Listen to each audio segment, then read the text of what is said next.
When Insight Magazine asked Dwayne "The Rock" Johnson what his favorite game was back in the day, he came back with a rather surprising answer: Sim City.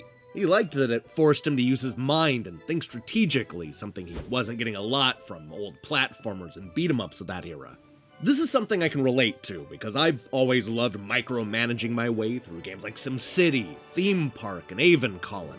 I think that's why I was so excited to dive into RollerCoaster Tycoon Adventures on the Switch, the long-running franchise's newest console iteration. Unfortunately, my enthusiasm for the genre isn't going to be enough for me to overlook the easy difficulty and rampant technical problems that plague this amusement park simulator.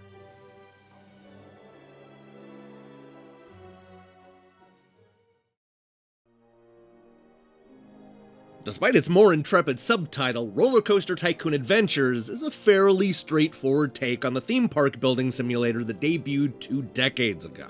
The adventure, if you want to call it that, is to take control of constructing and managing a new park full of rides, refreshment, and, well, restrooms. You'll grow the theme park from a local attraction to the type of massive vacation hotspot that people will flock to from around the world. If you can keep the entertainment fresh and the money flowing in, then you might have what it takes to run the next Disneyland.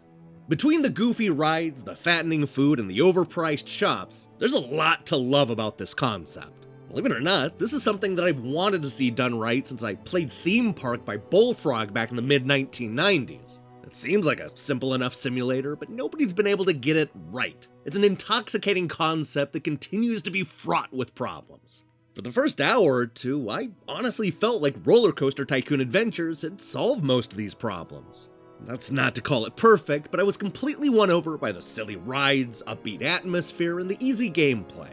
I was basking in the glow of starting my own theme park, blissfully unaware of the game's faults and limitations.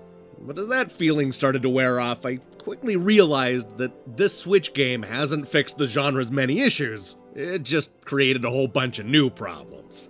Like most theme park simulators, RollerCoaster Tycoon Adventures starts strong and then immediately runs out of ideas. Atari has never been able to figure out what was supposed to come next, which is probably why this version feels so aimless and easy. And that's the real problem, you're never really challenged. This isn't like SimCity, where you're constantly trying to balance pollution, crime, gridlock, natural disasters, and even the occasional Godzilla attack, because there aren't really any obstacles to running a theme park. You'll occasionally need to hire more janitors, put down more bathrooms, and train new technicians to fix the rides, but it's never more complicated than that.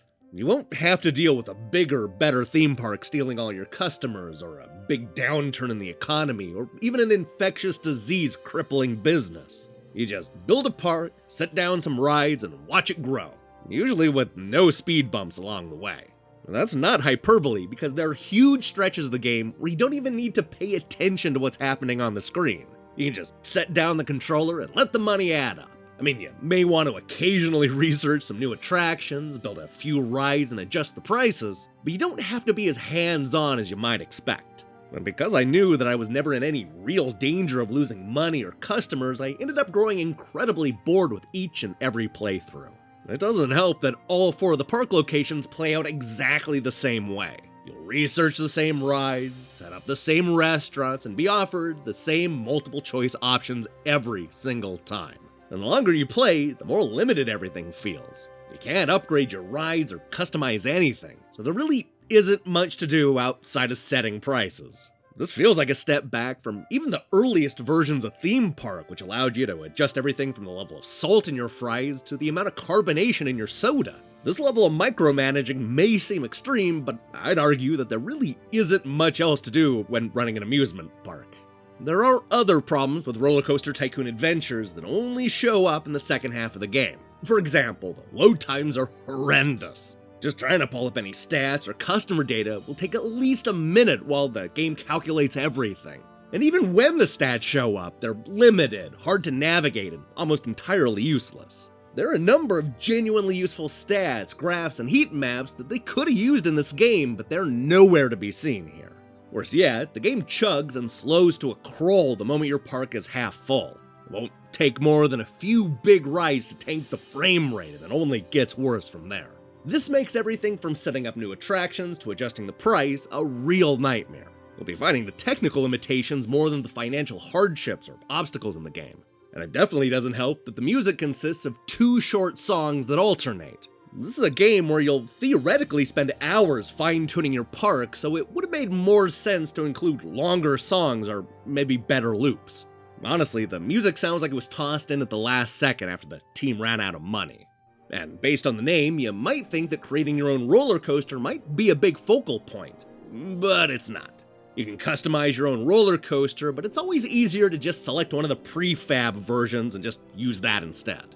A lot of the reason for this is because customizing your own ride is about as much fun as hammering a nail through your hand. The creation tool is unruly and incredibly difficult to use. Thankfully, the game comes with countless other options, all of which are better than the crap you'll create using this tool. Now, one good thing I can say about RollerCoaster Tycoon Adventures is that it controls well in handheld mode. The game is manageable with a controller, but the touchscreen is the way to go. This is a game built with tablet-style controls in mind, and the combination of the analog stick and the touchscreen makes the game so much easier.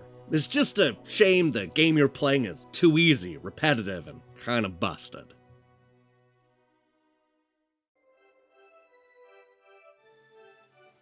RollerCoaster Tycoon Adventures starts off strong, but it won't take long for the game's many problems to show up. While I like the welcoming atmosphere and touchscreen controls, I found the game to be entirely too easy with no real obstacles to deal with. The lack of challenge turns an otherwise fun simulator into an exercise of boredom and repetition. And then this makes way to a legion of technical problems, especially in the late game scenarios. Who knew that running an amusement park would be this easy? Hey, thanks for watching our review. If you liked what you saw here, then you should know that we post new reviews and features almost every day. Now here's the question I have for you. What's your favorite sim game? There have been a lot of really good ones over the years, including everything from SimCity to Theme Hospital to Afterlife. You remember that one? That's the game where you simulated heaven and hell. I'm excited to see your picks in the comments below. So, I may be done with 2018, but 2018 ain't done with me. I still have a pile of 2018 games to get to, all of which came out in the last few weeks. Expect some catch-up reviews throughout January. But don't worry, we're also going to be looking at 2019 starting tomorrow with Planet Rick's 13 on the PlayStation 4 and Switch. In the meantime, I strongly recommend you click that subscribe button and support what we're doing here. Until then.